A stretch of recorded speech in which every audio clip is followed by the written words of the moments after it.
Okay, काफ़ी first year है यार। ग्रेट। तो जितने भी फर्स्ट ईयर है, सबसे पहले welcome you all to US ICT. I think तुम लोगों की इंट्रोडक्शन नहीं हुई होगी थर्ड ईयर वालों के साथ। So a very warm welcome.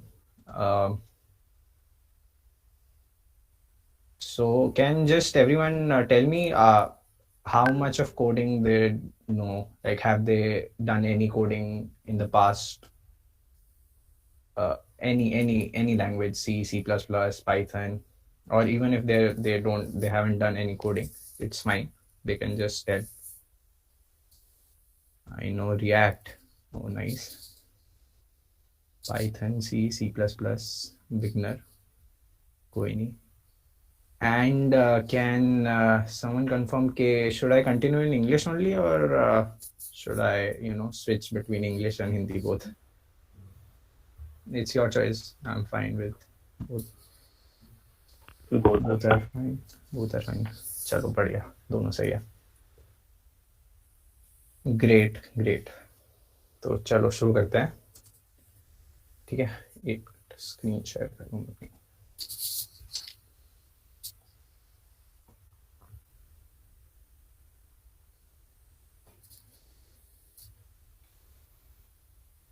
Right, तो चल सबसे पहले हम स्टार्ट करते हैं कि why do we need Kotlin? So why are we studying a new language altogether for Android? There are so many languages in the world. There is Java, there is C, C++. Why haven't we made a new language just for Android development? So I'll tell you with this slide. So if you see this, like for us, for a very small thing, एक बहुत छोटे से code के लिए हमें जावा में इतना बड़ा कोड लिखना पड़ता है. और उसी चीज को करने के लिए आप देखो, कॉटलिन में हमें बस इतना सा कोड लिखना है. तो हमारा काफ़ी टाइम बच जाता है और काफ़ी कम कोड लिखना पड़ता है हमें. तो थोड़ी सी हिस्ट्री मैं आपको पहले दे देता हूँ कि हम लोग जब एंड्रॉयड शुरू हुआ था तो स्टार्टिंग में जावा में ऐप्स बनती थी. अभी भी बनती है, ऐसी बात नहीं है. बट क्योंकि वही है, जावा में बहुत कोड लिखना पड़ता है, तो उसको डेवलपर्स को बिल्कुल अच्छा नहीं लग रहा था, मज़ा नहीं आ रहा था. So Google actually tied up with JetBrains, and JetBrains actually made Kotlin, but Google tied up with them, and now they have made Kotlin as their preferred language for Android development. तो अब Google prefer करती है कि आप Kotlin में ही apps बनाएं. So there are many companies which are currently using Kotlin, and this list is ever growing. So more and more companies will switch to Kotlin in the future. Bhaskar, sorry for the interruption. Can you just zoom the screen in? Actually, the screen is not visible properly. Okay, just 1 minute.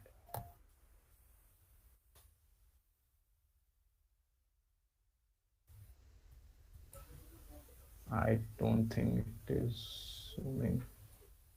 Now is it fine? It's more or less the same. Can we please switch to slideshow? No, actually, I will have to write some code also, so that would be quite cumbersome for me. Okay, भैया. Okay. Like there, I'll just tell you the names. There's some problem. Pinterest, Postman, Evernote, many apps, many well-known companies. Okay. So let's start with Kotlin first. So there are two types of variables in Kotlin, var and val, right? So if anyone has studied C or C++, they would know that there are two types of variable, right? Constant and non-constant variable.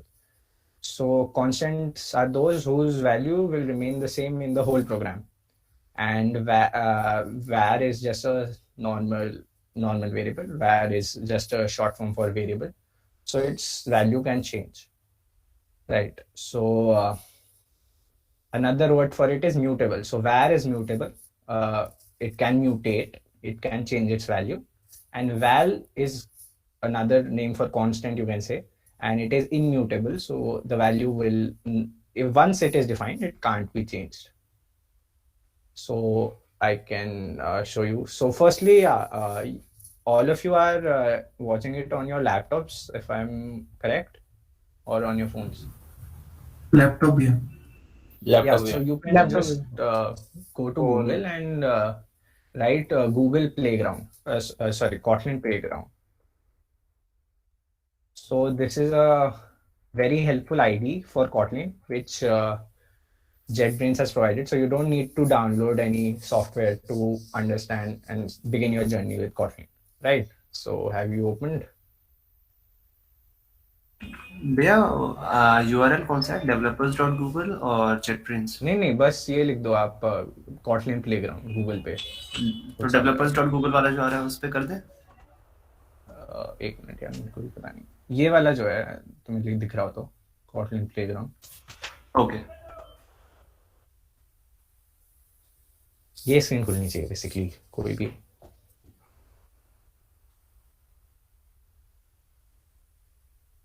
खुल गई सबकी? हाँ भैया हाँ भैया हाँ भैया चलो, बढ़िया. तो सो आप इसमें कुछ भी कोड लिख सकते हो, तो आपको कोई अलग से प्रोग्राम डालने की जरूरत नहीं है. और ये ऑनलाइन है तो कोई इतना हैवी सॉफ्टवेयर भी नहीं है कि इसको इतनी रिक्वायरमेंट चाहिए होगी. तो अभी थोड़ा सा आगे करते हैं, फिर थोड़ा सा कोड स्टार्ट करते हैं. ठीक है. तो सबसे पहले वेरिएबल्स क्या होते हैं, किसी को पता है? कोई बताएगा? किसी भी लैंग्वेज में, हर लैंग्वेज में वेरिएबल्स होते हैं. तो जिसमें भी थोड़ा सा Variables तो ऐसे कोई containers होते हैं. आराम से- Containers आराम से- to आराम से- store आराम data. से. एक कोई यार हैंड रेस कर लो या ऐसे कमेंट में लिख दो मी, तो मैं उससे बोल दूंगा. हैंड रेस ऑप्शन नहीं आता इसमें.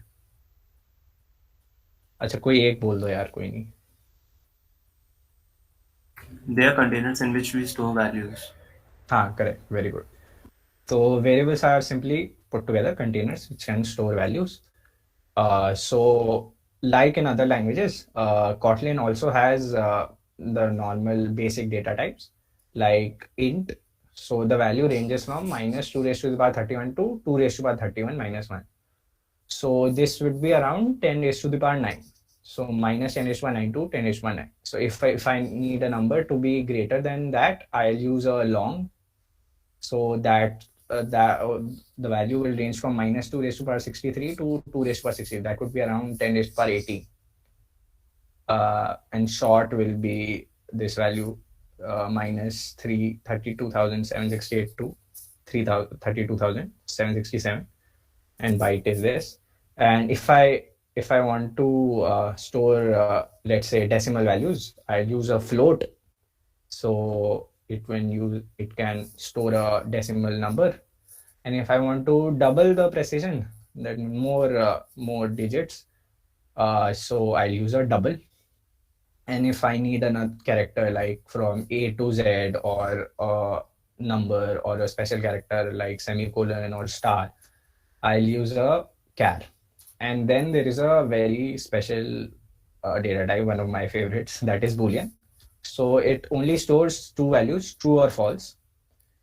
But when you start your coding journey, you will understand that it's quite a useful data type. Right. So if I just give you a gist. So so if anyone has done C or C++ or Java, they'll know that while we have to declare the variables, we use first the data type and then the name, right? So if for example I was in C++, I would write int a is equal to 10, right? But in Kotlin, what we have done is you don't need to specify the data type. The compiler will understand the data type itself.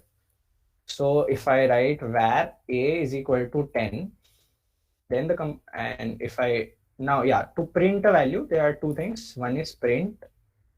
So print, what it will do is that it will just print the value and the cursor will move towards the end of it. So if I do print again, it will just say 1010, right? But if I do print ln, so it will leave a line and the next thing will come in the next line. So these are just the two basic things, print and println. So you see, we don't need to specify whether the data type here. We can just simply write if I wanted it to be, let's say, even a string. So if I print a, see, it will run successfully. And if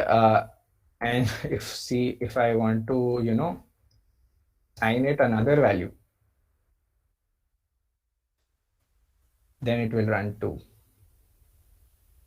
But you see, first, if I have written here, if I have first declared a as a string, and now if I am declaring a as a integer, so that won't run because I have declared a before as a string. So I will have to declare it in the same type. Let's say Bhaskar. Now it will run normally. So once declared, now I'll tell you about val, right? So here there will be an error that val cannot be reassigned, right? So once declared, the value will remain constant throughout the program. You can't reassign val. Okay, so now we come to conditionals. Conditionals are the same if anyone has done programming before. The same if else, when, for, and while. If else, for, and while are the same in all the languages. When is if anyone has used switch case in C++ or Java. So when is the same as that. So for those people who haven't done any coding prior to this, let's start. Let's say that I have a variable a and I assign it a value 10. Or let's say I have a variable date and I assign it a value 23. Today is 23, right? So I'll say if date equal to 25, print Christmas, else print normal day. So what the compiler will do is it will check first that okay, I haven't told you about the double equal to sign. So now while assigning value in Kotlin, like in other languages, we use a single equal to, and if we want to check if whether the value on the left is equal to the value on the right, then we use the double equal to. So it actually returns a Boolean value. So if the date equal to 25, here it isn't. So it will return a false value. So it will go to the else statement. And if it was true, then it will execute the code written inside of it. So if it will run that. So any doubt up till now? Or everything is clear? Do we need to use curly braces with if and else also? Suppose we have. You can use if you. The thing is, see that if I have to write more than one line of code, here I am just writing print, right? So that's just one line. If I had to write, say, println print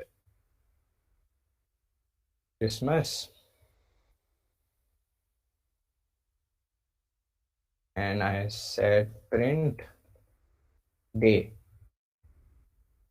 Now if I run, you see there is an error because there are two lines of code. So if there is one line, then Kotlin and any other language, it allows you to skip the curly braces. But if there are more than one lines, you have to use a curly braces. See, Okay. now it is Thank you. In else, you can use the curly braces. It is appreciated actually if you use curly braces. But if there is one line only, then you can skip it as well. Right. So Here, sorry. double equals to single equals to or double equals to make bar difference बता दो. हाँ देखो, चलो मैं अच्छे से बताता हूँ, कोई नहीं. देखो यहाँ पे मैंने डेट को एक वैल्यू दिया ना 23. तो जब भी मैं किसी वेरिएबल को असाइन करूंगा वैल्यू, तो मैं सिंगल इक्वल टू यूज करूंगा. अब देखो अगर मैं प्रिंट करता हूँ डेट डबल इक्वल टू 23, तो ये देखो मेरा क्या आंसर आएगा, ट्रू। ट्रू आ रहा है ना। तो ये जो डबल इक्वल टू है ये एक्चुअली में एक बूलियन वैल्यू रिटर्न करता है मेरे को, ट्रू और फॉल्स, ये चेक करके कि जो लेफ्ट हैंड साइड पे चीज है क्या वो राइट हैंड साइड पे इक्वल है कि नहीं। ठीक है, तो जब भी मेरे को इक्वेट करना है किसी चीज को तो मैं डबल इक्वल टू लगाऊंगा, और जब मेरे को असाइन करनी है वैल्यू तो मैं सिंगल इक्वल टू लगाऊंगा। ठीक है, समझ आ गया? ओके भैया। ओके। भैया हाँ बताओ। सपोज अगर मैं आपने जैसे can you go back to, हाँ दैट्स वे आपने कहा कि वेर डेट इक्वल्स टू 23, 23 हमारा इंटीजर है। सपोज हाँ अगर हम 23 को हम स्ट्रिंग्स में कोड्स के अंदर पैक कर देते, स्ट्रिंग बना देते, हाँ बना तब दो। भी वो ट्रू आता या फिर फॉल्स आता? तुम बताओ चलो एक आई एक गेस केस फॉल्स करो। आना चाहिए। वो डिपेंड करता है डबल इक्वल्स टू, वो उसके टाइप भी चेक करता है कि नहीं, नॉर्मल लैंग्वेजेस में करते हैं। हाँ तो वही बात है ना कि फॉल्स ये आया, चीज फॉल्स फॉल्स। यहाँ पे देखो, ये स्ट्रिंग है और ये क्या है, ये इंटीजर वैल्यू है। तो स्ट्रिंग और इंटीजर को आप कंपेयर नहीं कर सकते ना, मतलब आप कंपेयर तो लाइक चीजों को ही करोगे, ओके, आप फ्लोट को और ऐसे मतलब कंपेयर नहीं कर सकते गॉट जब इट। इक्वल चीजों को आप कंपेयर करोगे। But it was a good question. तो चलो थोड़ा सा आगे बढ़ते हैं। ठीक है, अब मान लो मेरे को अब मैंने इफ एल्स किया था ना अभी, तो अब मान लो मेरे पास तीन कंडीशन है कि अगर मेरी डेट 25 है तो क्रिसमस करे, अगर मेरी डेट फर्स्ट है तो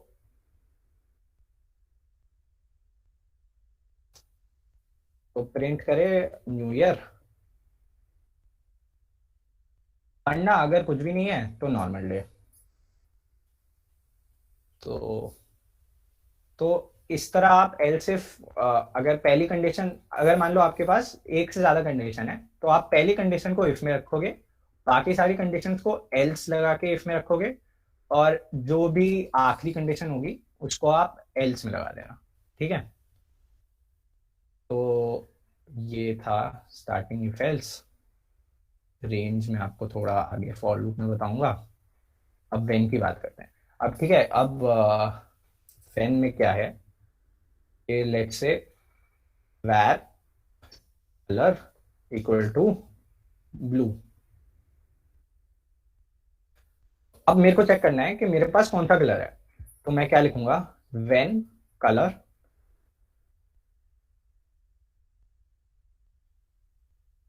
अगर मेरा कलर ब्लू है तो मैं आंसर दूं, तो मैं प्रिंट करूंगा ब्लू। अगर मेरा कलर ग्रीन है तो मैं प्रिंट करूंगा ग्रीन, वरना मैं प्रिंट करूंगा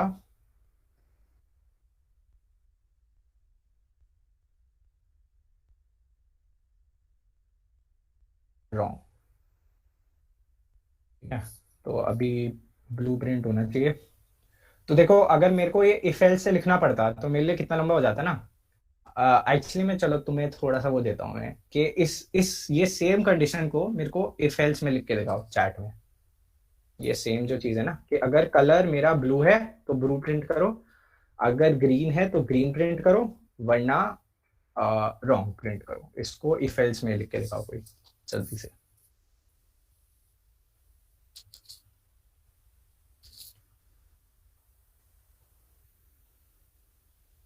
नहीं नहीं, पूरा कोड एक साथ लिख दो फिर डालना, एक एक लाइन करके मत लिखो।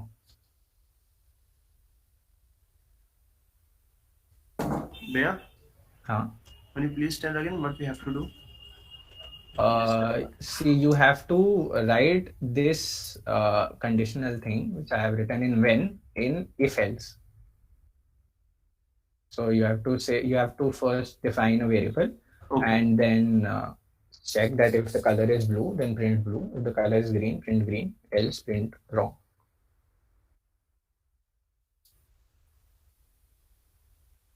अच्छा एक साथ नहीं आ रहा, ओके कोई नहीं, ऐसे लिख दो।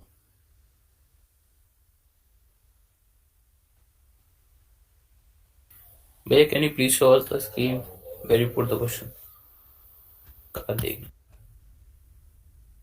एक मिनट मैं इसको कॉपी करके देखता हूँ, यहाँ पे होता है पेस्ट, वो तो रहा है यार।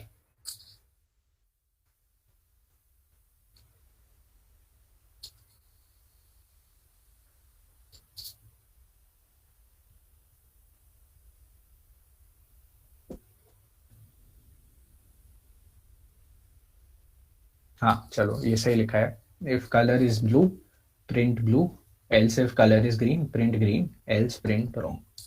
ठीक है, तो आपने देखा वैसे कि इतना लंबा लिखना पड़ा यार इफ एल्स के लिए, और यहाँ पे मेरा कोड रीडेबिलिटी भी कितनी आसान हो गई कि अगर मेरा कलर ब्लू है तो ये प्रिंट करो, ये है ये करो, वरना ये करो, और मेरे को लिखना भी कितना कम पड़ा।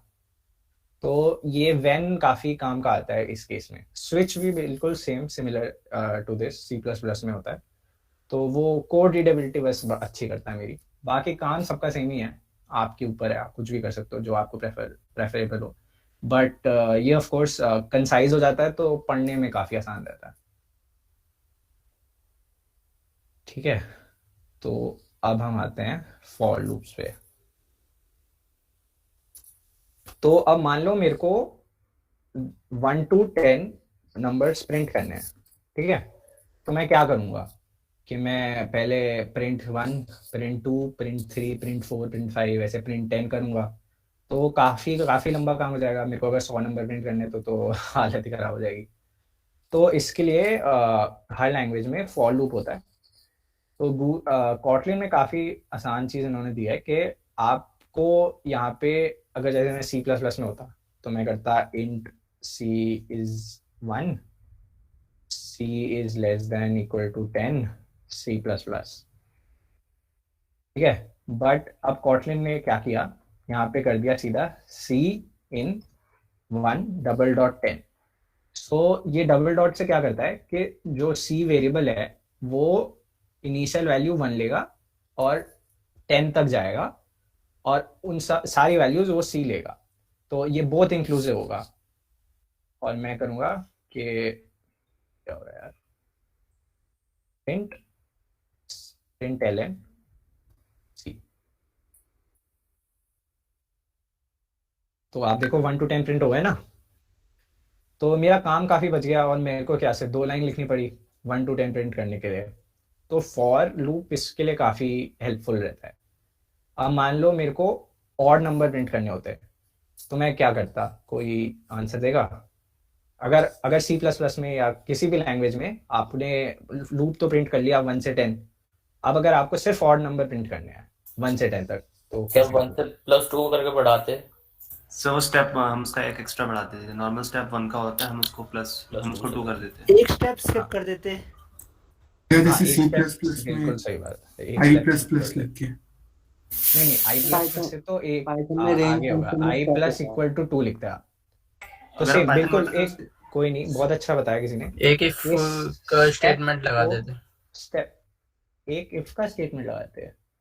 हाँ, एक अगर if का फैक्टर है, statement- अगर हाँ, 2 का बिल्कुल फैक्टर सही कंडीशन बात। चेंज कर देते ना। हाँ कंटिन्यू कर देते हैं हम उसमें। ये भी अच्छा है, बट आप सीधा आई प्लस इक्वल टू 2 भी लिख देते, वो भी बेटर रहता ना, कि वो स्किप ही होता रहता, दो दो आगे जंप करता था। बट यहाँ पे अभी किसी ने बोला था कि स्टेप कर लेते, तो इन्होंने कॉटलिन में एक बहुत अच्छा फीचर दिया है स्टेप का।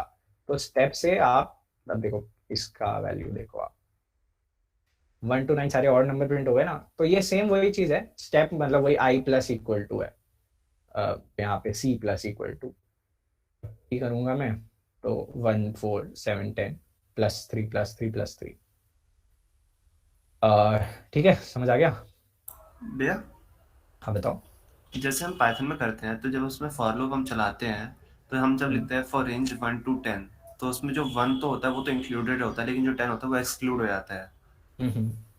तो कॉटलिन में भी ऐसा है, या फिर कॉटलिन में नहीं पूरे नहीं, 1 और 10 इसमें सब दोनों include होते हैं? दोनों वैल्यूज फर्स्ट और लास्ट दोनों इंक्लूडेड है। ओके ठीक है, सो ये हो गया आपका। हाँ बताओ। ये स्टेप सिर्फ प्लस इक्वल टू का वो है ऑल्टरनेटिव, मतलब अगर हमें मल्टीपल्स लिखने होंगे तो, मल्टीपल मतलब मतलब जैसे कोई टेबल लिख दिया मैंने, 2 4 6 ऐसे, या फिर 3 6 9? मतलब मुझे समझ नहीं आ रहा। तब हम उसके लिए दूसरा कोड लिख सकते हैं ना, मैं समझाऊं भी? हाँ, तो सीधा आप ऐसे फिर जरूरत नहीं है ना उसमें तो उसकी, मतलब सीधा उसमें तो उसको आप 1 से 10 में बस नंबर, अभी जैसे यहीं पे लिखना है मेरे को, मान लो 2 की टेबल लिखनी है, तो मैं क्या लिखूंगा, C × 2। लो 2 की टेबल आ गई, जरूरत नहीं है ना। हाँ ठीक है भैया।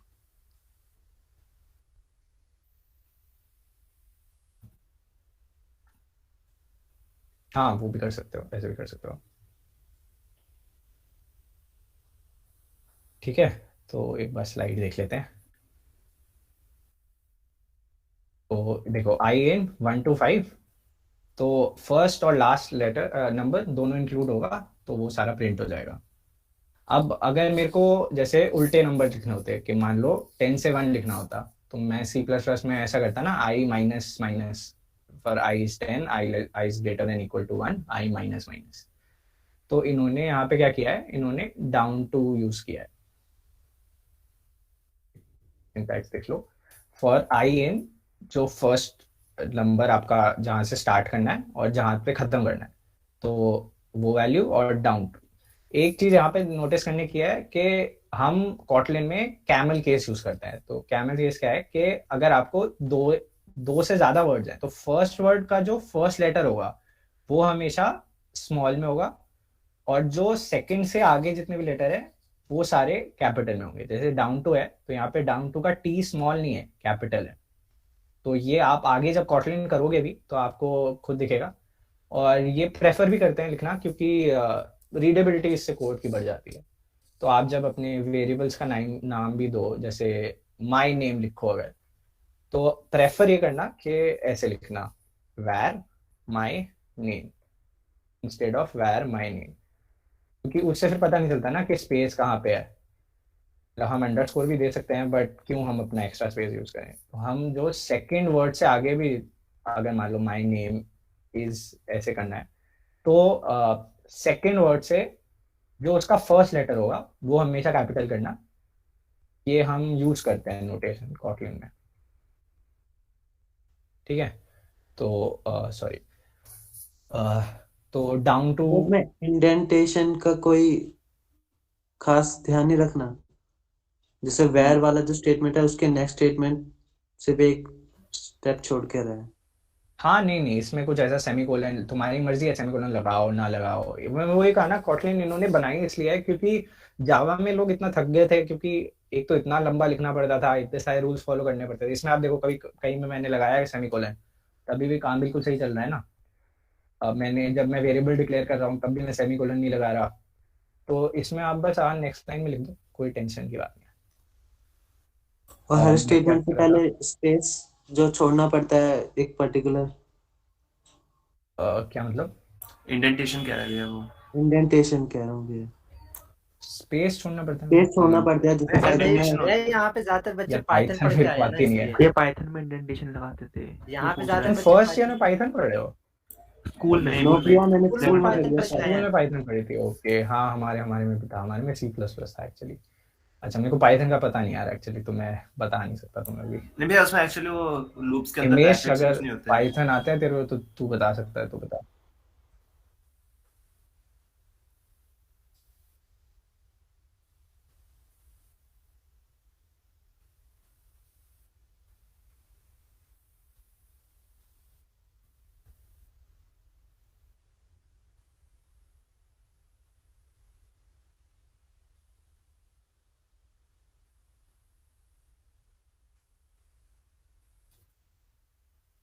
हाँ, रीडेबिलिटी बहुत अच्छी हो जाती है।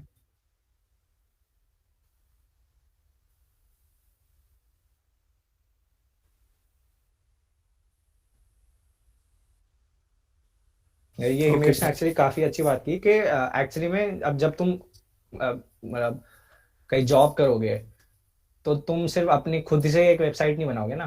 तुम एक तो कोलैबोरेट करोगे बहुत सारे कोडर्स के साथ, तो तुम उनका कोड पढ़ोगे, तुम्हारा कोड लोग पढ़ेंगे, तो वो एटलीस्ट रीडेबल होना चाहिए ना काफी, कि उनको इतना दिमाग ना लगाना पड़े, उनको बस ये समझ आए कि अच्छा ये काम क्या कर रहा है, उनको ये ना लगे कि यार ये वेरिएबल क्या हो गया, कैसे हो गया। और रीडेबल काफी अच्छा हो कि मतलब उनको बस सीधे देख के समझ आ जाए कि अच्छा ये यहाँ पे ऐसे हो रहा है। तो इसके लिए हम इंडेंटेशन यूज करते हैं। ओके भैया। अच्छा मैंने डाउन टू लिख के नहीं बताया ना,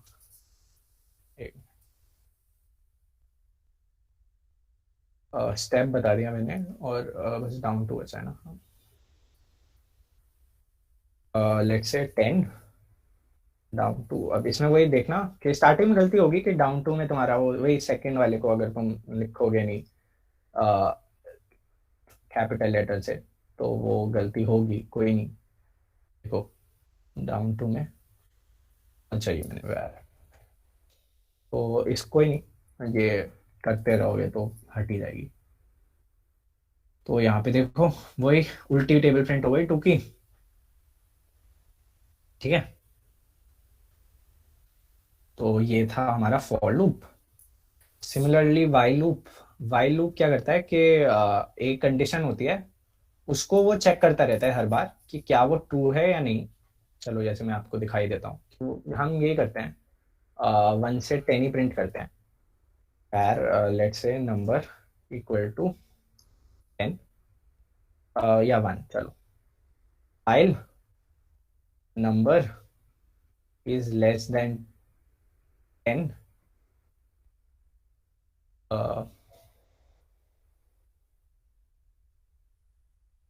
print number या print ln number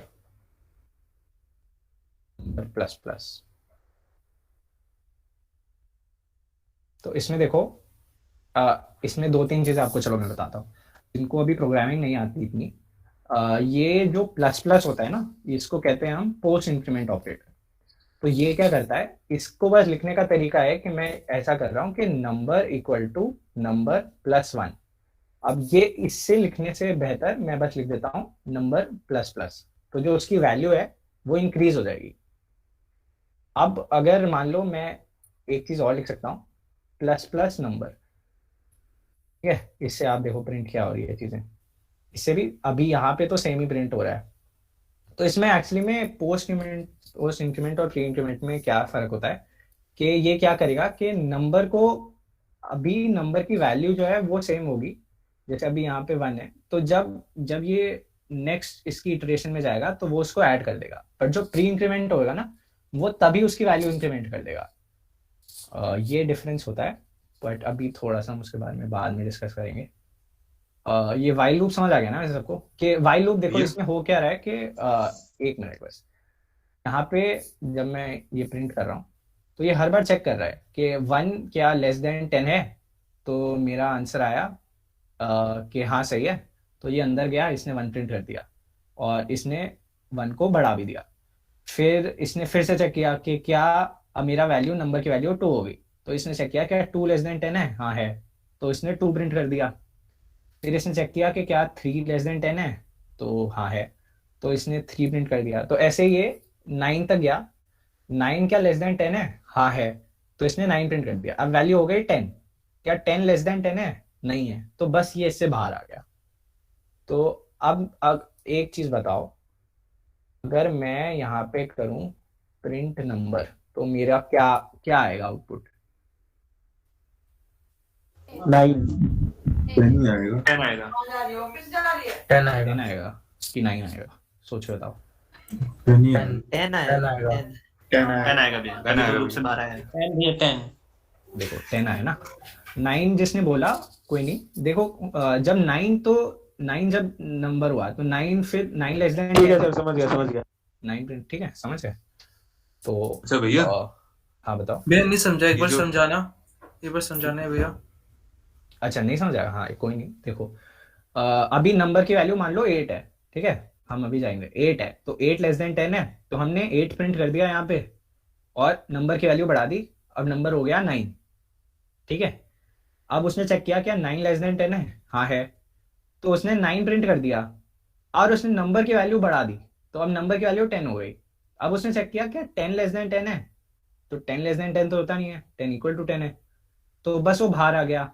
तो बट नंबर की वैल्यू तो अब 10 रही ना, तो बस ये होगा। अभी समझ आया नहीं आया? भैया आ गया। एक बात पूछ रही थी। अच्छा एक भैया। चीज और बताओ, अगर मैं यहाँ पे वैर की जगह वैल करूँ तो क्या होगा? एरर। एरर, बिल्कुल सही, क्योंकि हम कांस्टेंट चीज है ना तो उसको रीडिफाइन नहीं कर सकते। हाँ अब पूछो। भैया अच्छा भैया, ये जो नंबर प्रिंट एलन के अंदर जो नंबर है हाँ उसके आगे अगर हम पोस्ट इंक्रीमेंट ऑपरेटर लगा देंगे तो चल जाएगा ये? आप बताओ चलेगा कि नहीं चलेगा? गट फीलिंग क्या कहती है? शायद चलना चल जाना चाहिए। चलना चाहिए। आज चलेगा, ऐसी कोई बात नहीं। एक बार ही चलेगा। एक बार चलेगा कि हर बार चलेगा? चलेगा तो अच्छा अब देखो, चलेगा। हाँ अब मैं अगर यहाँ पे One नहीं इंक्रीमेंट चलेगा। यूज करूँ, पोस्ट इंक्रीमेंट नहीं, तो आप देखो वैल्यू 2 से शुरू हो रही है, 1 से नहीं हो रही। आपने देखा? अगर मैं यहाँ पे इसकी जगह पोस्ट इंक्रीमेंट करूंगा तो वैल्यू मेरी 1 से शुरू हो रही है, बट इसको अगर मैं प्री इंक्रीमेंट करूंगा 1 से, एक मिनट ये प्रिंट नंबर हटा देता हूँ। भैया इसका रिकॉर्डेड मिलेगा क्या? क्या हो गया यार, अभी कोई जाना है तुमने? भैया मैंने बीच में ज्वाइन किया है। अच्छा हाँ मिल जाएगा, हिमेश डाल देगा, यूट्यूब पे डाल देगा। ठीक है, तो तुम्हें मिल जाएगा। कल तक मिल जाएगा? पता नहीं यार, वो हिमेश ही बताएगा। ठीक है भैया, थैंक यू। कहाँ पे मिलेगा भैया? हम यूट्यूब का लिंक शेयर कर देंगे, कोई टेंशन की बात नहीं है। ओके भैया। भैया हेलो देखो अब यहाँ पे एक मिनट, यहाँ पे वैल्यू देखो 2 से 10 प्रिंट हुई है जब मैंने प्री इंक्रीमेंट यूज किया। ऐसा क्यों हो रहा है, कोई बताएगा मेरे को कि 2 से 10 क्यों हुई वैल्यू? प्री जब वो इंक्रीमेंट पहले increment चेंज हुआ ना होगी भैया, और उसके इसलिए। बाद प्रिंट होगा। से स्टार्ट हो हाँ तो देखो हो क्या रहा है कि पहले वैल्यू यहाँ पे इसने जैसे ही नंबर की वैल्यू इसने पहले ही बढ़ा दी, तो मेरी वैल्यू जब 9 होगी, 9 लेस देन 10 होगा, तो इसने पहले ही बढ़ा दी वैल्यू, तो 9 को 10 कर दिया इसने और उसको प्रिंट कर दिया। अब वो जाएगा चेक करने के क्या 10 लेस देन 10 है, तो फिर मेरा, अच्छा अब मैं यहाँ पे अगर प्रिंट करूँ नंबर तो अब क्या प्रिंट होगा? 11 होगा कि 10 होगा? नहीं होगा। 11 होगा भैया, 11 होगा। 10 होगा भैया। 10 होगा भैया। 10 होगा भैया। 10 होगा भैया। 10 होगा, 11 11 होगा, क्योंकि 10 होगा। 11 इसलिए नहीं होगा ना क्योंकि वो अंदर गया ही नहीं। जब तुम्हारा 10 हो गया नंबर, ओके तो ओके उसने समझ चेक गया। किया आ तो गया, फिर वो आ गया, सीधा आ गया। बाहर चला गया ना, वो अंदर नहीं गया। हाँ ओके भैया, एक डाउट था मुझे। हाँ बताओ। ये जो आपने, ये जो हमारा इंक्रीमेंट वो है, क्या कहते हैं, इंक्रीमेंट हमारा ऑपरेटर है, हाँ हाँ ये जो है ये एक्चुअल उसकी वैल्यू में चेंज करता है या फिर उसकी कोई कॉपी बनाता है? क्योंकि यहाँ तो ऐसा लग रहा है जैसे कि वो उसकी एक्चुअल वैल्यू चेंज कर रहा है। उसकी Change होती एक्चुअल है। वैल्यू तो चेंज कर रहा है। मैं नहीं मतलब मैं ये उसकी पूछ, वैल्यू भी तो जैसे- प्रिंट कर रहा हूँ। नहीं मैं भैया वो नहीं कह रहा, जैसे हमने यहाँ पे हमने करा println plus plus number, है ना? Println plus plus number, हाँ हाँ हाँ, और लेकिन उसके बाद हमने कोई ऐसा इंक्रीमेंट नहीं, हमने कुछ ऐसा वो नहीं लगाया जैसे कि नंबर प्लस प्लस, ताकि जो उसकी वैल्यू बाद में ऐड करता रहे, जो कि अच्छा। मतलब स्पेसिफिकली नंबर की वैल्यू बढ़ाए। नहीं हो क्या रहा है ना कि ये जो नंबर है, ये बात वही है मेन कि अगर मैं यहाँ पे प्रिंट नंबर करूं और आगे लिख दूं नंबर प्लस प्लस, या फिर अंदर ही सीधा लिख दूं नंबर प्लस प्लस, मतलब नंबर प्लस प्लस, तो चीज सेम ही हो रही है कि इसमें होगा क्या कि हम लोग जब प्रोग्रामिंग इसमें लिखते हैं तो हम राइट टू लेफ्ट जाते हैं, तो राइट सबसे पहले अंदर की चीज कंप्यूट होगी, फिर वो बाहर जाएगा। तो नंबर पहले ऐड हुआ, फिर वो प्रिंट में गया। ठीक है, नहीं, सीधा जैसे हम print है। पाइथन में यूज करते हैं ना यूजुअली, यार मैं फिर बताऊं, मेरे पाइथन आती नहीं तो मैं वो आंसर हिमेश भैया को आती है ना, मैं इसलिए पूछ रहा था। पाइथन से रिलेटेड यार अभी डाउट मत पूछो, ये कॉटलिन का सेशन है। हाँ पाइथन का सेशन करवा देंगे हम, कोई नहीं। ओके ठीक है, भैया वन डाउट, हम हाँ, यहाँ पे बताओ। सिर्फ प्लस प्लस लिख रहे हैं तो इंक्रीमेंट 1 हो रहा है। हाँ 2 इंक्रीमेंट या 3 इंक्रीमेंट करवाना है तो साथ में 2 3 लिखना होगा। नहीं नहीं, प्लस प्लस सिर्फ एक के लिए होता है, ऐसा नहीं कि मतलब मैं यहाँ पे 4 प्लस लिख दूं तो मेरा सारा इंक्रीमेंट हो जाएगा, ऐसा नहीं होगा। प्लस सिर्फ एक के लिए होता है, पोस्ट इंक्रीमेंट है तो एक के लिए, तो एक से ही हम ऐड कर सकते हैं। अब यहाँ पे अगर मैं माइनस माइनस कर देता, लेट से मैं इसको 10 दे देता और मैं कह देता नंबर ग्रेटर देन 1, मेरा वो 1 से कम होता, 1 से ही होता है, मतलब ऐसे 10-12 से नहीं हो सकता, मतलब किसी भी नंबर से नहीं हो सकता। ठीक है, नहीं भैया, इंक्रीमेंट जो करना है वो 2 का इंक्रीमेंट करना है हमें या फिर 3 का? हाँ तो तुम बाहर लिख दो ना उसको, भैया नंबर इसमें 1 प्रिंट प्लस। क्यों नहीं हुआ? मैंने देखो, हाँ अच्छा क्वेश्चन है, देखो नंबर ग्रेटर देन 1 किया मैंने, इक्वल टू 1 नहीं किया। कंडीशन आपको देखनी पड़ेगी ना। 9 से 2 तक। तो 10 से 2 तक वैल्यूज प्रिंट होंगी। 1 इसलिए नहीं होगा क्योंकि जब मेरा जब मैंने देखो यहाँ पे नंबर माइनस माइनस किया था ना, तो जब मेरे नंबर की वैल्यू 2 है, तो अब वो वैल्यू जब 1 होगी तो 1 वो चेक करेगा ना कि 1 ग्रेटर देन 1 है, तो वो फॉल्स है, तो बस वो फिर बाहर प्रिंट हो जाएगा। ठीक है भैया पोस्ट इंक्रीमेंट मतलब प्री इंक्रीमेंट में मतलब सी लैंग्वेज में अलग अलग आउटपुट आता है। हाँ, पोस्ट इंक्रीमेंट और प्री इंक्रीमेंट हर लैंग्वेज में सेम ही है, अलग अलग ही आउटपुट आएगा ना। अभी जैसे देखो ना प्रिंट, अब मैं अगर यहाँ पे माइनस माइनस नंबर कर दूं के बाद अभी, तो अब 9 से 1 प्रिंट हुआ ना, तो अलग आउटपुट ही आएगा, क्योंकि वो उसमें उसकी वैल्यू पहले चेंज कर देता है। ये एक्चुअली में क्या कर रहा है कि ये पहले ही नंबर की वैल्यू एक घटा दी इसने, कि अभी 10 थी ना, इसने चेक किया कि 10 ग्रेटर देन 1 है, तो इसने क्या किया, अंदर जाते इसने वैल्यू 9 कर दी। जो पोस्ट डिक्रीमेंट करेगा वो क्या करेगा कि जब तुम्हारा वैल्यू यहाँ 10 है तो फिर वो यहाँ पे 10 ही प्रिंट करेगा, और जब ये लाइन एग्जीक्यूट हो जाएगी तो उसकी वैल्यू वो घटा देगा। तो पोस्ट किया ना बाद में, जब ये चीज हो गई उसके बाद में उसको डिक्रीमेंट किया, और प्री इंक्रीमेंट मतलब वो चीज होने से पहले ही उसको डिक्रीमेंट कर दिया, ऐसे समझ लेना। ठीक है, तो ये हमारा वाइल लूप हो गया। हाँ इंक्रीमेंट अगर 2 का करना है तो अच्छा, इंक्रीमेंट 2 का करना है। हाँ एक मिनट, अब जैसे लेट्स से 1 है और लेस देन 10 है, तो मैं क्या करूँगा कि मैं print ln number and number plus equal to 2,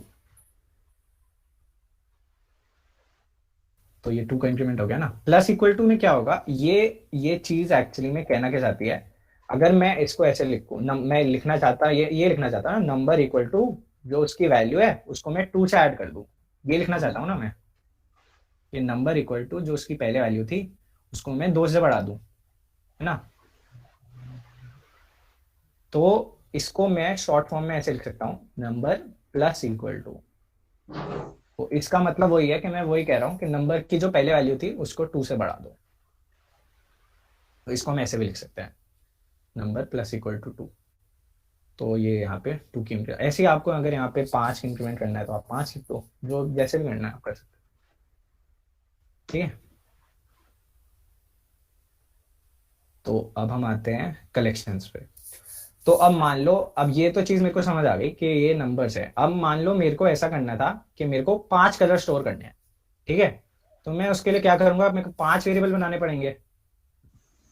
अब मान लो ऐसे मेरे को 100 नाम स्टोर करने हैं, चलो तुम्हारे क्लास में 100 बच्चे आए तो 100 नाम स्टोर करने हैं, तो मेरे को तो यार 100 वेरिएबल बनाने पड़ेंगे पहले, फिर उनको कहीं उनका एक मेरे पास रखना पड़ेगा कि वो कहाँ पे स्टोर्ड है वो नंबर्स, वो वेरिएबल्स, और उनकी क्या वैल्यू है। तो काफी कम्बरसम काम हो जाएगा ना, कि मैं पहले 100 वेरिएबल्स डिक्लेयर करूं, फिर उसमें उसकी वैल्यू असाइन करूं, फिर उनका रिकॉर्ड रखूं कि भाई ये वेरिएबल था स्टूडेंट 1, मान लो स्टूडेंट 1 ये था, स्टूडेंट 2 ये था, तो मैं तो दिमाग मेरा दोस्त जाएगा मच्छर खाए।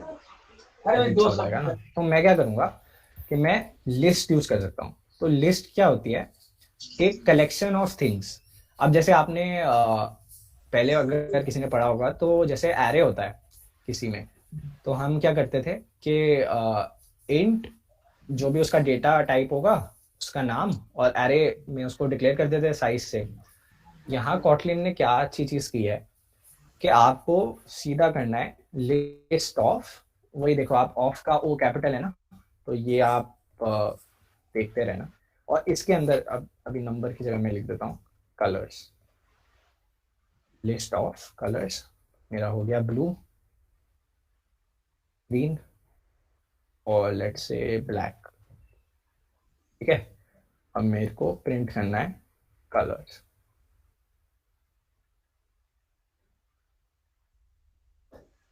तो देखो, तो मेरे को बस मैंने एक ही वेरिएबल डिक्लेयर किया ना, उसी में मेरे सारे कलर्स आ गए। तो ये कॉटलिन की अच्छी बात है। और एक चीज इसमें बहुत अच्छी किया है इन्होंने कि अब अगर जैसे मैं सी प्लस प्लस या जावा में क्या करता था कि मेरा जो एरे या होता था उसमें मैं सिर्फ एक ही डेटा टाइप की चीजें रख सकता था ना। मैं ऐसा नहीं कर सकता था कि मैं इंटीजर डेटा में डेटा टाइप के एरे में कैरेक्टर डाल रहा हूँ। बट यहाँ पे आप कर सकते हो। तो देखो, मैंने यहाँ पे स्ट्रिंग डाली, यहाँ इंटीजर वैल्यू डाली और यहाँ स्ट्रिंग डाली। यहाँ पे एरर नहीं देगा मेरे को, इसने इसको एक्सेप्ट कर लिया। तो ये एक एक्चुअली में क्वाइट गुड एडवांटेज है कॉटलिन का कि आप इसमें कोई भी डेटा टाइप की वैल्यू डाल सकते हो एक एरे में। तो आपको ऐसे सोचना नहीं पड़ेगा कि हाँ, इसमें एक वेरिएबल में आप इंट की भी डाल सकते हो और उसकी भी डाल सकते हो। हाँ, कैर भी डाल सकते हो, स्ट्रिंग भी डाल सकते हो, किस मतलब बहुत सारे डेटा टाइप के एक ही लिस्ट में डाल सकते हो आप। तो ये देखा जाए तो बेटर ही है ना नॉर्मल आप अगर सी प्लस प्लस या जावा में लिखते हो। भैया लिस्ट आप वो भी कर सकते हो कि इंटीजर टाइप की चीज भी बना सकते हो सीधा। वो कोई मतलब इन्होंने कॉटलिन में हमें दी है कि अगर आप मान लो भैया फ्लोट और डबल भी सपोर्ट कर देगा एरे के अंदर फिर। हाँ हाँ, मतलब वही कि आप सिंगल डेटा टाइप पे वो नहीं रहे ना फिक्स्ड कि आप कैरेक्टर या इंटीजर ही सिर्फ वैल्यूज एक एरे में नहीं डाल सकते। आप जो आपकी मर्जी आप डाल सकते हो। फिर सेकंड चीज आती है कि म्यूटेबल और इम्यूटेबल लिस्ट। तो इसमें क्या होता है कि आप जब आपने एक चीज डाल दी अरे में लिस्ट में, तो आप उसको बड़ा उस लिस्ट को बड़ा लाइक उस लिस्ट में और चीजें नहीं डाल सकते। बट कॉटलिन ने क्या है कि एक और चीज दे दी, म्यूटेबल लिस्ट। तो इसमें क्या होगा कि आपकी जो लिस्ट है उसके अंदर आप चीजें रिमूव भी कर सकते हो और ऐड भी कर सकते हो। अच्छा एक मिनट, ये एक तो कुछ लोगों ने वो नहीं पढ़ा होगा ना, अरे नहीं पढ़ा होगा पहले। तो इसमें एक्चुअली में चीजें स्टोर कैसे होती हैं ये बता देता हूँ मैं आपको कि कलर जो अरे है, यहाँ पे लिस्ट है, लिस्ट मान लो कलर जो लिस्ट है, इसमें चीजें स्टोर ऐसे हो रही है कि जो जीरो बेस्ड इंडेक्सिंग होती है कि वन बेस्ड, जैसे हम नॉर्मल काउंटिंग ऐसे करते हैं ना, ये फर्स्ट थिंग है, ये सेकंड थिंग है, ये थर्ड थिंग है। बट कंप्यूटर साइंस में हम जीरो से काउंटिंग स्टार्ट करते हैं। तो ये जीरोथ चीज है, ये वनथ चीज है और ये सेकंड चीज है। तो अगर मेरे को ब्लू प्रिंट करना है सिर्फ, तो मैं क्या करूंगा, मैं सिर्फ जीरोथ जो चीज है कलर्स की वो प्रिंट कर दूंगा, तो मेरा ब्लू आ गया। अब मेरे को अगर ब्लैक करना है तो मैं 2 कर दूंगा, 3 नहीं करूंगा, क्योंकि 3 मेरा एरर देगा। क्योंकि अभी इसमें सिर्फ कितनी चीजें हैं, वैसे तो 3 चीजें हैं, बट जो नंबरिंग है वो 0 से स्टार्ट है ना, तो 0 1 2। तो यहाँ पे देखो इसने एरर दे दी, तो मेरे को 0 या 1 या 2 ही देना पड़ेगा। तो आपको समझ आ गया कि एरे में चीजें स्टोर कैसे होती हैं, लिस्ट में चीजें स्टोर कैसे होती हैं। किसी को इसमें कोई डाउट तो नहीं है कि लिस्ट में कैसे चीजें स्टोर होती हैं, ये समझ नहीं आया? भैया हाँ, हम लिस्ट के ऊपर कोई हम ग्रुप फंक्शन कर सकते हैं। मतलब जैसे अगर कोई लिस्ट है उसके अंदर हमने सारे इंटीजर स्टोर कर रखे हैं, हाँ, और अगर हम प्रिंट कराना चाहें कि उस लिस्ट इनटू में 2, मतलब तो ऐसा हो सकता है? लिस्ट इनटू में 2 मतलब कि उसके लिस्ट की हर एलिमेंट की वैल्यू 2 से मल्टीप्लाई हो जाएगी। हाँ, वो तो फॉर लूप में, हाँ हाँ सब। अब आप ऐसे कह रहे हो ना, लेट्स से 1 2 3, ये चीज है। तो अब अगर मेरे को सारी चीजें जो इसके अंदर है वो एक्सेस करनी है, तो मैं सीधा लिखूंगा फॉर आई, जो मेरा वेरिएबल है, इन द अरे और list colours, and I will do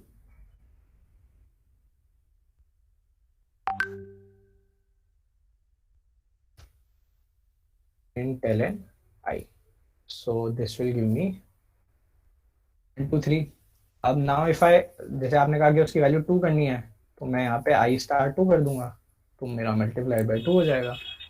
अच्छा, और भी अगर मान लो जैसे कोई लिस्ट है उसके अंदर हमने आपने कहा था कि हम कुछ भी डाल सकते हैं, अगर हाँ, कुछ नंबर है उसमें कुछ स्ट्रिंग है, हाँ, तब क्या आएगा प्रिंट होके? तो एरर आएगी ना। आप स्ट्रिंग को 2 बार 2 से मल्टीप्लाई नहीं कर सकते ना, या करके देख लो, बेस्ट रहता है अगर आपको कोई डाउट हो ना। या मतलब एक चीज, अच्छा मैं आपको बताऊंगा इसके बाद ऐसे भास्कर है, तो यार मेरे को नहीं पता, तो यार वैसे देखो यहाँ पे एरर है ना कि ऐसे कर नहीं सकते आप स्ट्रिंग को मल्टीप्लाई। बट बेस्ट चीज रहती है जो हम लोग भी काफी करते हैं कि आप गूगल कर लो सीधा कि can we multiply string with integer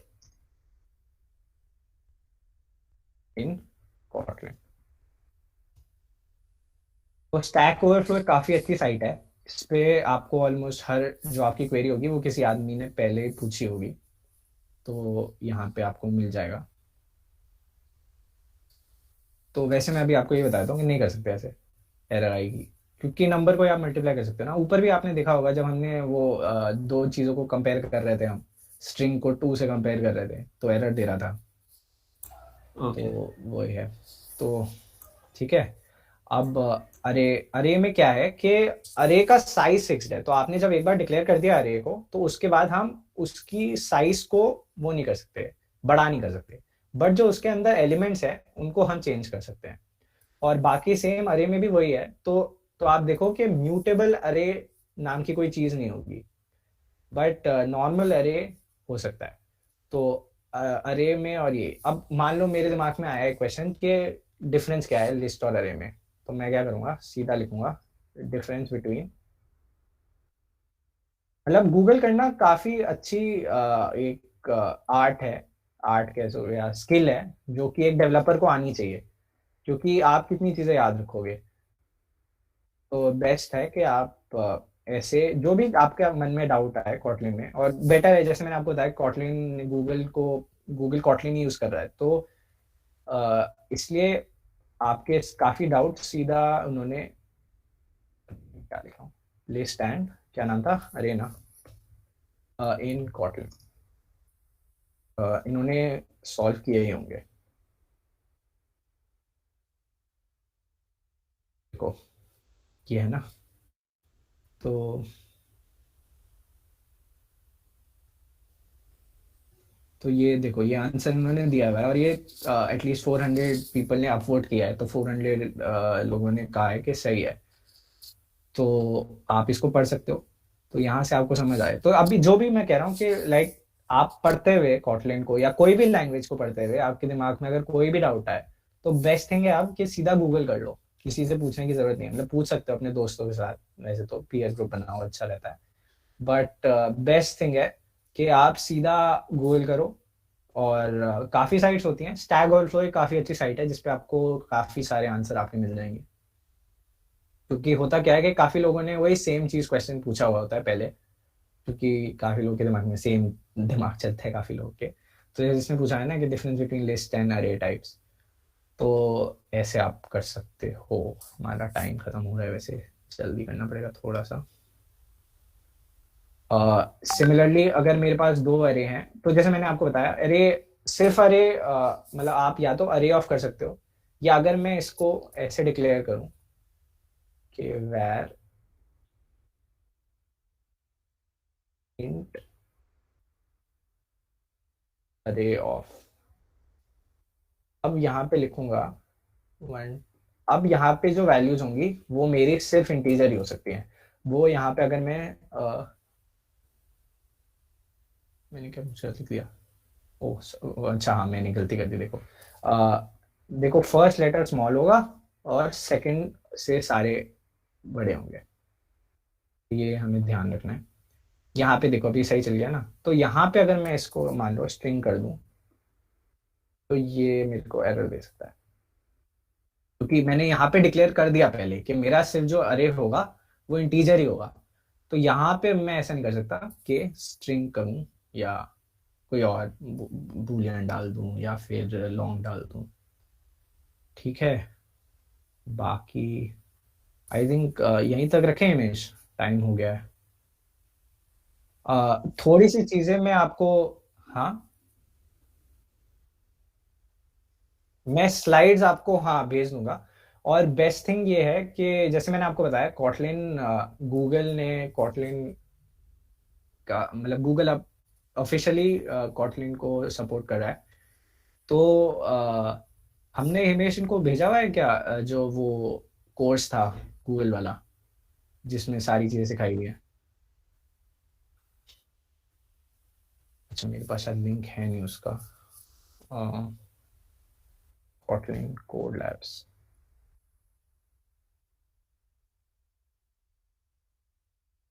तो बेस्ट थिंग है, जब मैंने स्टार्ट किया था पढ़ना तो था नहीं ये, बट ये काफी अच्छी चीज है। तो इसमें इन्होंने स्टार्ट किया है Kotlin से आपकी ऐप बनाने तक सब कुछ पढ़ाया है इन्होंने, गूगल ने खुद से। जैसे ये रहा ना Kotlin boot camp for programmers, तो यहाँ पे सारी ये जो चीजें मैं अभी आपको पढ़ा रहा हूँ ये सब सारी इन्होंने खुद से पहले पढ़ाई है, फिर थोड़ी सी क्विजेज हैं, तो आप यहाँ से सीधा पढ़ सकते हो। यहाँ आपको स्टार्ट करना है, और अगर आप ये खत्म करते हो तो आपको गूगल सर्टिफिकेट भी देता है कि जैसे देखो ये तो नॉर्मल है। भास्कर लिंक मैंने डाल दिया चैट में। अच्छा ओके थैंक यू। हाँ ये रहा, तो यहाँ पे है Kotlin बेसिक्स। तो यहाँ पे जाओ आप, इसमें यहाँ पे आप देखो, यहाँ पे आपको दिख रहा होगा बैच, अर्नेबल बैच। तो ये बैच आपको मिल जाएंगे, तो इसको आप अपनी लिंक्डइन आईडी पे भी डाल सकते हो। तो इसमें देखो आपका यहाँ पे है इंट्रोडक्शन टू Kotlin, इस पे जाओ। यहाँ पे इन्होंने वीडियो दी हुई है, काफ़ी चीज़ें हैं इसमें। Write your first program in Kotlin, इसमें बहुत सारा आप देखो। यहाँ पे आपको पहले ये बताएंगे, सारा डॉक्यूमेंटेशन हो गया अच्छे से, सारा दिखाएंगे क्या क्या करना है, कैसे कैसे करना है। आप उसको करो, उसके बाद फिर क्वेश्चन होगा एक या क्विज होगी, आपको उसको अटेम्प्ट करना है। जब आप उसको सही से अटेम्प्ट कर लोगे तो फिर आपके पास एक बैच मिल जाएगा, या आपको नेक्स्ट वाले आप प्रोग्राम पे जा पाओगे। और इसमें सिर्फ Kotlin नहीं, तो इसमें जितनी एंड्रॉयड डेवलपमेंट है सब है। तो आप पूरी एंड्रॉयड डेवलपमेंट सिर्फ इसी साइट से सीख सकते हो, और काफ़ी अच्छी साइट है ये। तो इसमें आपका उन्होंने बेसिक से लेके रूम डेटाबेस एंड तक लाइक हर चीज़ कवर किया उन्होंने। जेट पैक भी है, बहुत चीज़ें हैं। तो ये जो मैंने आपको पढ़ाया ये तो अभी टिप ऑफ द आइसबर्ग है, कुछ भी नहीं है। अगर आप ऐप बनाओगे, आगे जाके एंड्रॉयड स्टूडियो डाउनलोड करोगे, उसके अंदर चीज़ें देखोगे, काफ़ी सारी चीज़ें हैं। बट वो ये डरने की बात नहीं है, बहुत चीज़ें हैं, सब लोग स्टार्ट करते ही हैं। ऐसे ही स्टार्ट करो छोटा छोटा जाके। ये वाली जो लिंक है ये हम आपको या तो फिर से भेज देंगे, वरना आप स्टार्ट करो इसको। इसके एंड में आप शायद एक ऐप भी बना सकते हो, लास्ट में शायद है ना पुलकित, लास्ट में ऐप देनी पड़ेगी।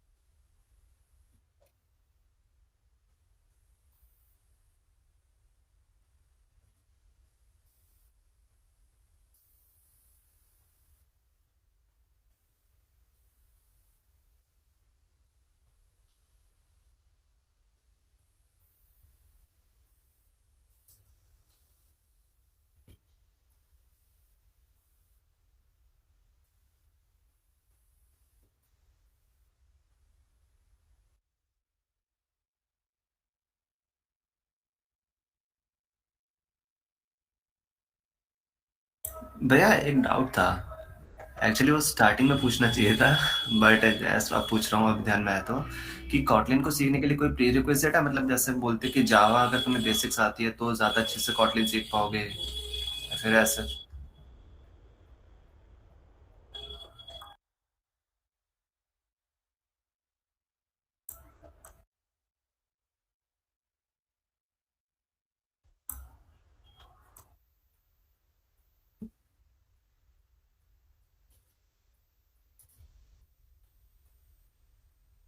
नहीं, मुझे जैसे पाइथन आती है, जावास्क्रिप्ट वगैरह आती है, इसलिए पूछ रहा था मैं।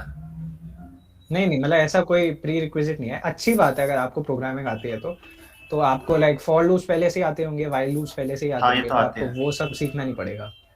चीज़ सेम ही होती है।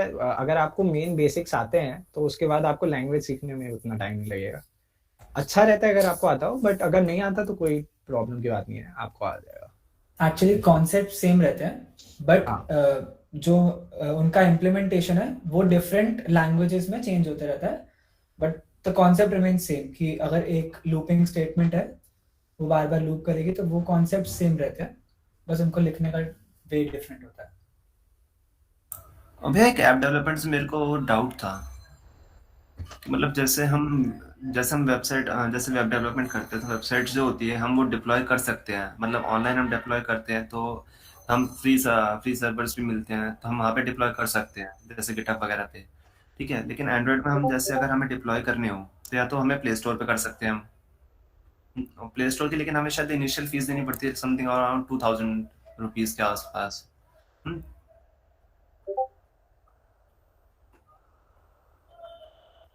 हाँ वही था।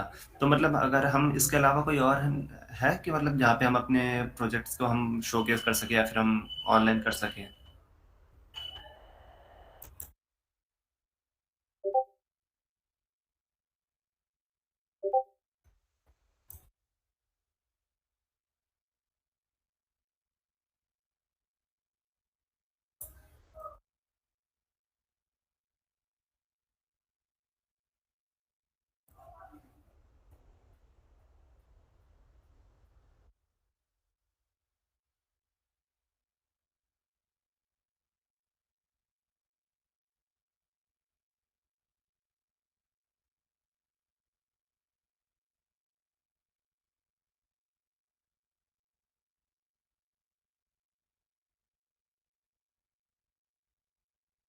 Okay, thank you.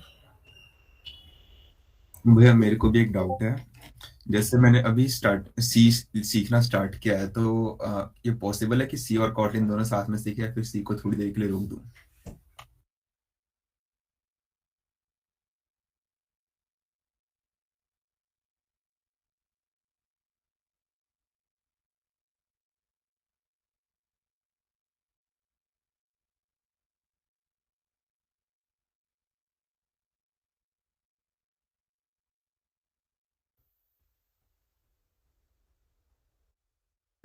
ओके भैया।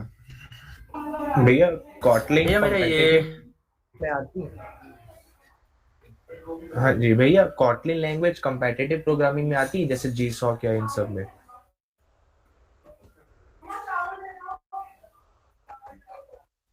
उसका हम अलग से एक सेशन ले लेंगे, बट हाँ आप सीपी में यूज कर सकते हो कॉटलिन।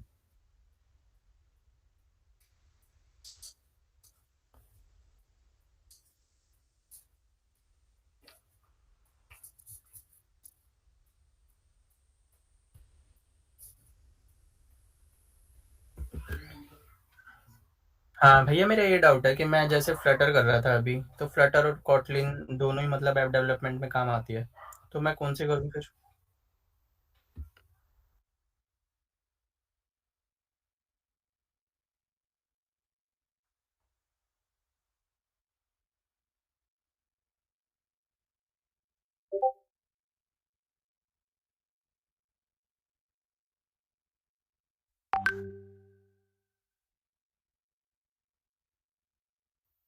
ठीक है भैया।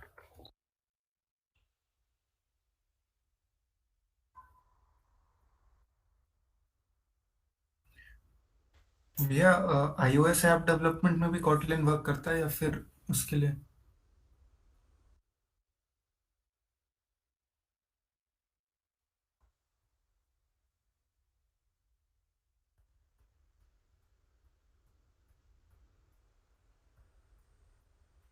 अच्छा ठीक है भैया।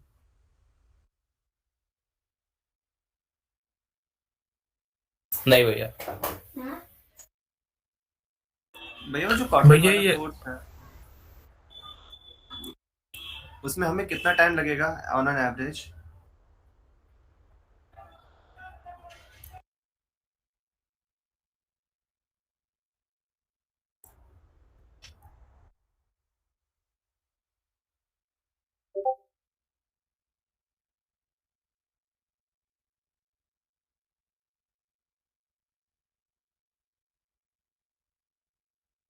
मतलब फिर भी मतलब एक को अच्छे लेवल तक सीखनी है, ऊपर से रफा दफा करना होता है फिर सीखता है क्यों?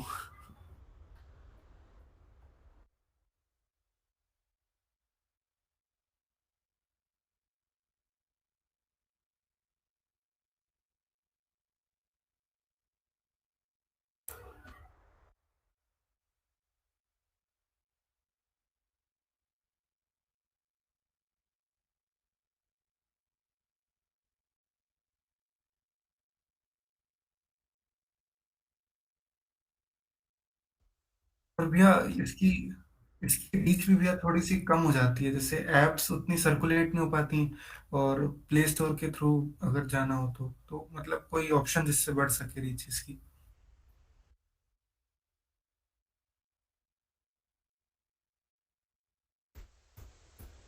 भैया ये वाला कोर्स जो है इसकी कोई डेडलाइन वगैरह तो नहीं है ना, मतलब कभी भी कर सकते हैं ना अभी नेक्स्ट मंथ में?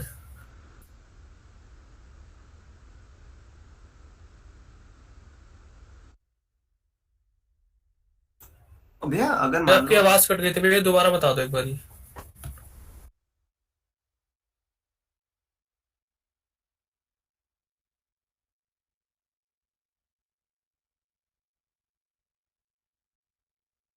ये जनवरी 10 वाला क्या है ये?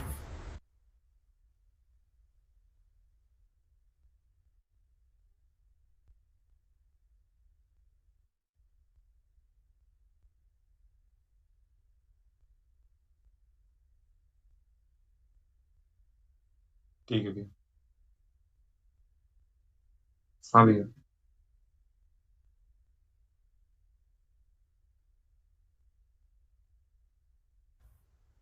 भैया डिस्कॉर्ड का लिंक भेज देना एक बार।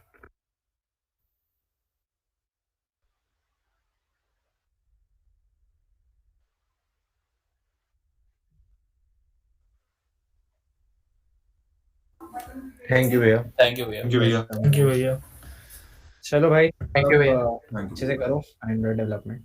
ओके।